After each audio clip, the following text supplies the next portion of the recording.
Hey, what's up, players? Calypso from Summoner's War here, and Come to Us released new monsters recently. The four monsters that they released, they're calling the Sandy Desert Monsters, and that's Mummy, Horus, Anubis, and the Desert Queen. Some of them have already started being pulled by Lucky Nabs. Some of them are going to continue being pulled by Lucky Nabs. But let's quickly go over which ones are good and which ones aren't. So, Mummy, Horus, Anubis, and Desert Queen. Let's start with the Mummy. Let's go all the way down, starting with the Fire, and then we'll go through the Light and Darks too. There's Fire Mummy, and it's got a leader skill, increases resistance of ally monsters with fire attribute by 33%. Its main skill is attacks the enemy twice, deals damage according to your max HP. Also deals continuous damage with a 20% chance.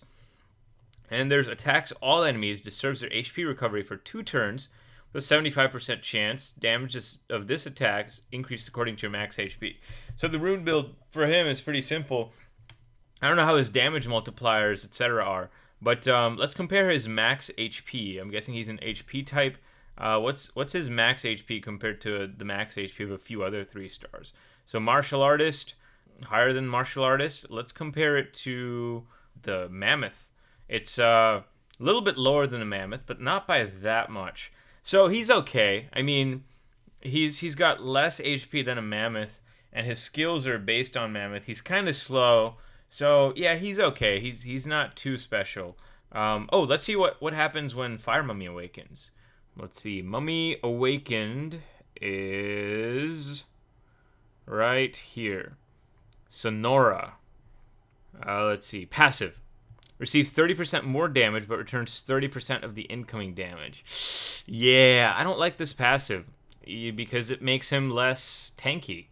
And his HP is already not that great compared to Battle Mammoth. So yeah, he's not too special. Let's just start with the awakened form for the Water Mummy here. Water Mummy awakened is Nubia. Nubia. For all the nubs out there. Water Mummy awakened is a nub. So, let's see if he's really a nub. 25% chance to freeze the enemy for 1 turn. This is not bad. If his speed wasn't so terrible, this would actually be a really good skill. Wow, this is crazy. A level 3, a 3-star monster has a 25% chance to freeze the enemy for 1 turn. I wonder if this works with the revenge runes, because that would be so OP. You could give a full revenge runes to him, and maybe, wow, this is insane. I don't think he should exist. I don't think this skill should exist. This is insane. Attacks all enemies and disturbs. Okay. Yeah, so this increases according to his max HP. Attacks the enemy twice. Also, but this skill right here, this skill shouldn't exist. I don't know. I think he's too OP. I think Water Mummy is too OP. I could be wrong, but in my opinion, he's pretty OP. If I get him, I'm gonna build him. I'm gonna build Water Mummy if I get him for sure. So it seems like they're separated by their passives. Becomes immune to continuous damage, and when being attacked, the attackers will suffer continuous damage.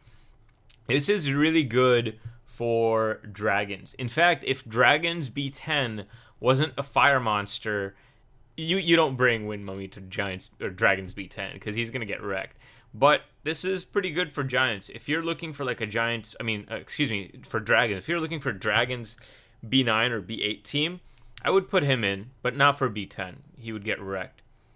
Body roll. Slams the body with the enemy at the cost of 10% of your max HP or your current HP, dealing 20% of your current HP to the enemy as damage.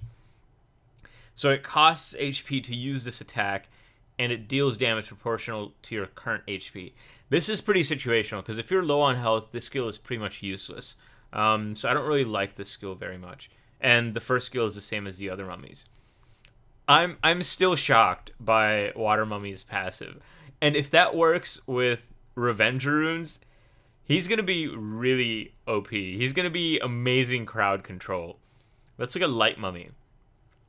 Touch of Corruption. Same as usual. Body roll, same as the other one. Revives an allied target with extremely low HP and evens the HP of the revived ally and yourself. He's a good reviver. He's like Briand, except it evens your HP and the other ally's HP instead of the HP of the whole team. So you have to keep him well healed in order to take full advantage of his revive skill. And finally, we have Dark Mummy, Karakum. Yeah, that's a terrible name.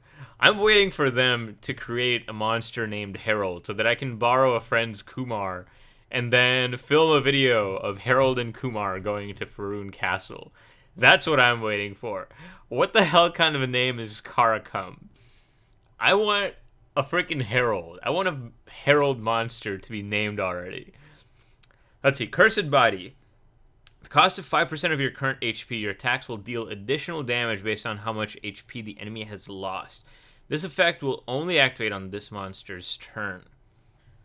This makes no sense to me. At the cost of 5% of your current HP, your attacks will deal additional damage. So you lose HP every turn. You lose 5% of your current HP every turn.